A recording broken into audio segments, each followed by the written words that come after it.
Post Malone, Miley Cyrus, Matt Rife, Justin Timberlake, what do these people have in common? Black culture is littered with people who said they had our backs, and then years later we found out they were just on them. Every time I've done one of these videos in the past, I think people assume that I'm saying these people are racist. I'm not. I'm interested in the trend. I'm not interested in the individual. I'm interested in the pattern, right? So let's break this down for a second. Post Malone seems like a very nice guy, but when he first came out, it was the braids, it was the grill, it was the White Iverson look. He'd built this entire image off black aesthetics, hip-hop beats, trap sounds, black features, the whole thing. And then once he'd made it, he gives this interview where he says, if you're looking to think about life, don't listen to hip-hop. There's not a lot of people talking about real shit on there. Now, in the years since, he's rebranded himself as a kind of country artist. The denim, the twang, the cowboy hat, right in step with this cultural mood of MAGA in recent years, right? It's not political at all, it's just safe. You know, it's kind of like a bit of Matthew McConaughey core, should we say.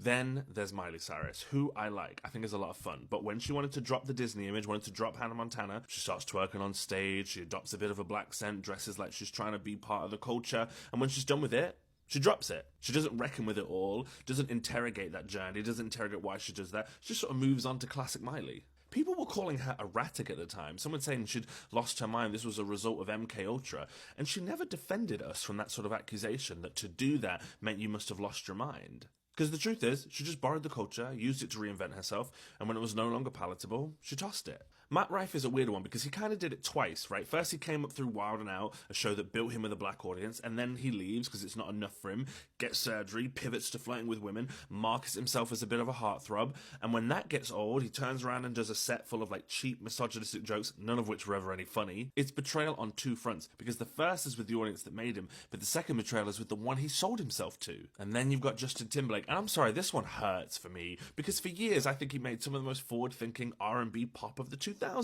You know, Justified, Love Sounds, Pharrell, Timbaland, those records still slap to this day. But then, around the Trump era, he pivots to Man in the Woods. Suddenly it's the music of my roots, of Tennessee, the flannel shirts, the wood grain aesthetic, the Americana cosplay. Sonically, if you go and listen to the album, it's basically the same as everything else. It's still pop, R&B, funk, soul, done by Timberlake with the Neptunes and with Timbaland.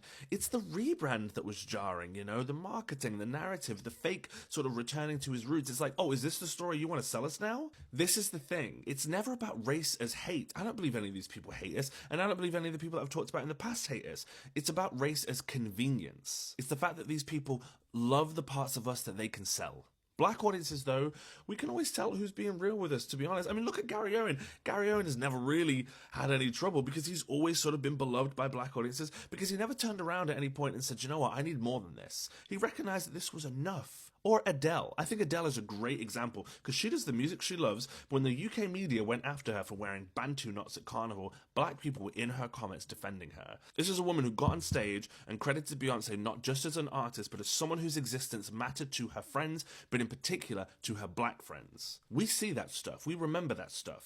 None of these people, I believe, are malicious. I think they're lazy. I think they're not thinking that deeply. I think they're sometimes a bit stupid. I think they're opportunistic. And so they use culture like a costume and toss it when it's no longer in style. For decades, people have been able to ride this wave of black culture, cash the check, and then disappear into the hills. I and others just want to make sure the next 40, 50 years look different. Black culture will always be generous, but it does not have to be blind.